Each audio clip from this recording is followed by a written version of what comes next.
گا، مال ہوگا تو اپنی منمانی زندگی گزار سکے گا، مال ہوگا تو جو کچھ چاہے گا وہ کر سکے گا۔ اس لیے انسان مال کی طرف توجہ دیتا ہے، اور کبھی کبھی مال کی محبت اتنی غالب ہو جاتی ہے کہ انسان نہ حلال دیکھتا ہے نہ حرام دیکھتا ہے، بلکہ اس کو اکٹھا کرنے کے سلسلے میں کبھی حق تلفیاں بھی ہوتی ہیں، اور کبھی ایسا بھی ہوتا ہے کہ ناجائز طریقے سے مال اتنا اکٹھا کر لیا جاتا ہے کہ جس کی بنیاد پر انسان کے گمان میں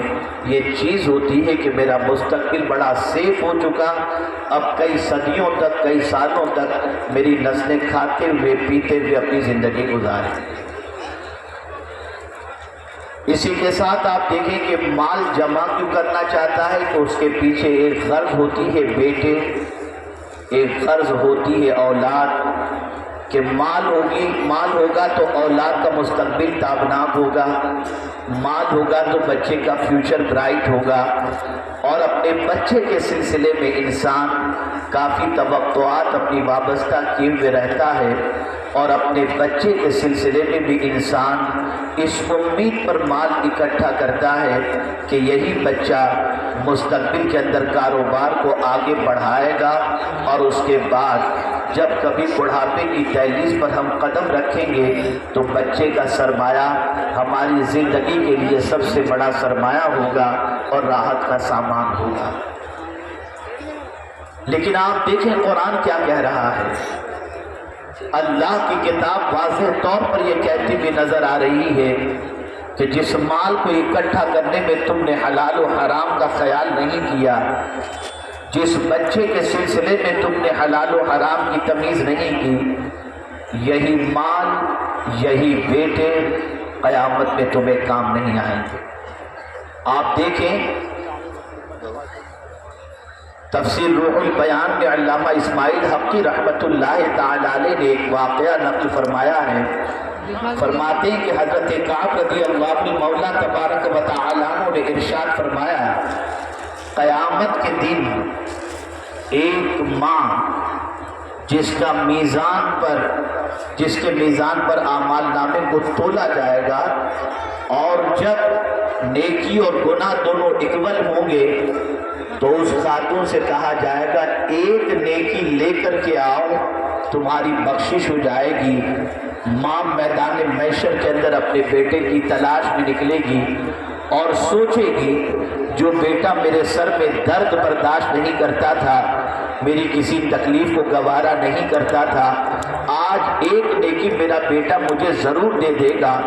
بسیار تلاش کے بعد میدان کے اندر اسے اس کا بیٹا مل جاتا ہے، اور ماں اپنے بیٹے سے کہتی ہے میرے لخت جگر، تیری ماں کی نیکی، ایک نیکی کی ضرورت ہے تیری ماں کو، اگر تو ایک نیکی دے دے گا تو تیری ماں کی بخشش ہو جائے گی۔ بیٹے کا حساب نہیں ہوا تھا، بیٹا عرض کرے گا ماں آج کے دن میں تیری کوئی مدد نہیں کر سکتا۔ ماں پریشان ہوگی اور اسی پریشانی کے عالم میں اپنے بیٹے سے کہے گی اپنا احسان یاد دلاتے ہوئے، میرے لخت جگر، میں نے 9 مہینے تک تجھے اٹھا کے اپنے شکم میں رکھا تھا،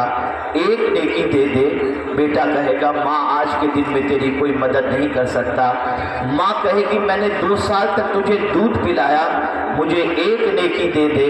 بیٹا کہے گا ماں آج کے دن میں تیری کوئی مدد نہیں کر سکتا۔ ماں کہے گی میں نے تیری نجاستوں کو صاف کیا تھا، بیٹا ایک نیکی دے دے، تیری ماں جنت میں چلی جائے گی۔ بیٹا کہے گا ماں آج کے دن میں تیری کوئی مدد نہیں کر سکتا۔ یہاں تک کہ ماں بہت عاجزی اور انکساری کرے گی، باوجود اس کے بیٹا اپنی ماں کو ایک نیکی نہیں دے گا۔ حضرت کعب فرماتے ہیں جو لوگ اپنے ماں باپ، جو لوگ اپنی اولاد کے لیے حلال و حرام کی تمیز نہیں کرتے اور اپنی اولاد کے فیوچر کو بنانے کے سلسلے میں کسی بھی حد تک جانے کو تیار ہو جاتے ہیں، انہیں اس واقعے سے سبق سیکھنا چاہیے کہ بیٹا ہو یا بیٹی ہو، کوئی اولاد قیامت کے دن اپنے ماں باپ کے کام نہیں آئے۔ اے رسول اعظم صلی اللہ علیہ وسلم کے دیوانوں، قیامت کی سچویشن کیا ہوگی؟ تو اللہ عز و جل اپنی کتاب میں ارشاد فرماتا ہے لِكُلِّ امْرِئٍ مِّنْهُمْ يَوْمَئِذٍ شَأْنٌ يُغْنِيهِ، قیامت کے دن ہر ایک دوسرے سے بے نیاز ہو جائے گا، کسی کو کسی کی فکر نہیں ہوگی۔ باپ اپنے بیٹے سے بھاگ رہا ہوگا، ماں اپنی بچی سے بھاگ رہی ہوگی، باپ اپنے بچوں سے بھاگ رہا ہوگا، دوست سے بھاگ رہا ہوگا، ہر ایک کی سچویشن نفسی نفسی کی ہوگی۔ آج مادیت کے اس دور کے اندر اگر ہم دیکھیں تو ہماری پوری توجہ اسی دنیا کی طرف لگی ہوئی ہے، اور سب سے بڑا آج کے دور کا فتنہ یہ ہے کہ فتنہ مادیت نے ہمیں اس طریقے سے اپنے پنجے میں جکڑ لیا ہے کہ ہم صبح اٹھتے ہیں تو آسائش کی فکر کے اندر اور دنیا کی فکر کے اندر، اور رات کو سوتے ہیں تو دنیا کی فکر کے اندر۔ ہمیں یہ خیال بھی نہیں ہے کہ ہمیں اس دنیا سے جانا بھی ہے، اور ایک نہ ایک دن بارگاہ سمدیجت میں ہماری زندگی کے ایک ایک پل کا حساب دینا ہے، ایک ایک پل کا جواب دینا ہے۔ اے رسول اعظم صلی اللہ علیہ وسلم کے دیوانوں، ہم نے کبھی اولیاء کی فکر کو نہیں سمجھا، ہم نے کبھی صحابہ کی فکر کو نہیں سمجھا، ہم نے کبھی تابعین کی فکر کو نہیں سمجھا، ہم نے کبھی رسول اعظم کی فکر کو نہیں سمجھا۔ ہمارا حال تو یہ ہے کہ ہم ہر رکعت کے اندر یہ دعا کرتے ہیں، اہدنا الصراط المستقیم صراط الذین انعمت علیہم، ہم کو سیدھے راستے پر چلا، ان کے راستے پر چلا جن پر تیرا انعام نازل ہوا، غیر المغضوب علیہم ولا الضالین، ان کے راستے پر نہ چلا جو گمراہ ہوئے، جو مغضوب ہیں ان کے راستے پر نہ چلا۔ لیکن ہمارا حال یہ ہے کہ ہمیں یہ بھی نہیں معلوم کہ انعام یافتہ بندوں کا راستہ کیا ہے، انعام یافتہ بندوں کی زندگی کیسی تھی۔ ہمارا حال صرف اتنا رہ گیا کہ ان کے نام پہ کھاؤ پیو اور موج کرو، ان کے راستے پر چلنے کا کوئی تصور نہیں۔ یاد رکھیں، امام عشق و محبت کے ایک شعر کی روشنی کے اندر عرس منانے کا مقصد واضح طور پر سمجھ میں آتا ہے، اور وہ امام عشق و محبت کا شعر کون سا ہے؟ تیرے غلاموں کا نقش قدم ہے راہ خدا، وہ کیا بہک سکے جو یہ سراغ لے کے چلے۔ یاد رکھیں، جو اولیاء کے راستے پر چلتا ہے اس کے بہکنے کے امکانات کم ہو جاتے ہیں، جو شہداء کے راستے پر چلتا ہے اس کے بہکنے کے امکانات کم ہو جاتے ہیں، جو صدیقین کے راستے پر چلتا ہے